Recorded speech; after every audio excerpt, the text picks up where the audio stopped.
Yo guys, dito na naman kami guys. Oh. Kawawa naman po mga guys. Kawawa naman po mga tao guys. Ganun talaga guys. Pare, agos sinaga parang bula. Parang bula? Agos sinaga. Oo, bula-bula dito. Bula-bula ka ng mata.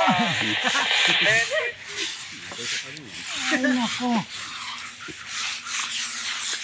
Guys, ganun talaga guys. Pag nakatapos sana sa pag-aaral, kaya nga, pinapara. Wala, nagmamahay na guys. Oh, nagmamahay ng isa guys. Pinapaaral sa Ba't ka nagmamahay dyan? Lagi lang nagbulakwat siya. Nagbulakbon. Walang hiya talaga. Yung isa namin kayo, yun ang taga-littering. Huwag ko na sana hinahawakan. Kagaya yung guys, yung kasama ko doon. Yung isa oh, nagsasalita ng sarili guys. O na lang yung hinahawakan oh. Yun, yung isang doon sa taas guys, nakapag-aral yun kaya nagsusulat siya. Kami hindi kami marunong magsulat. Dito na lang kami guys, so mag-i-spray ng tubig.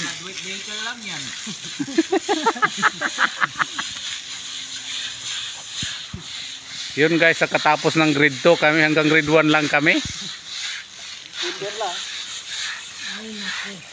Ngayon lang kayo nagmamahay. Nagmamahay.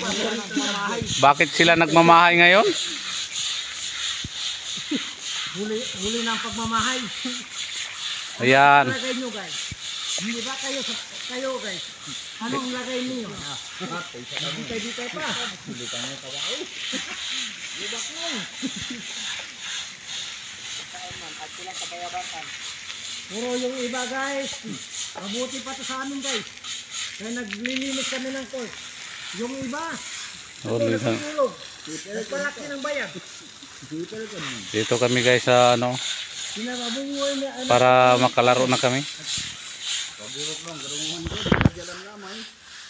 Thank you so much guys.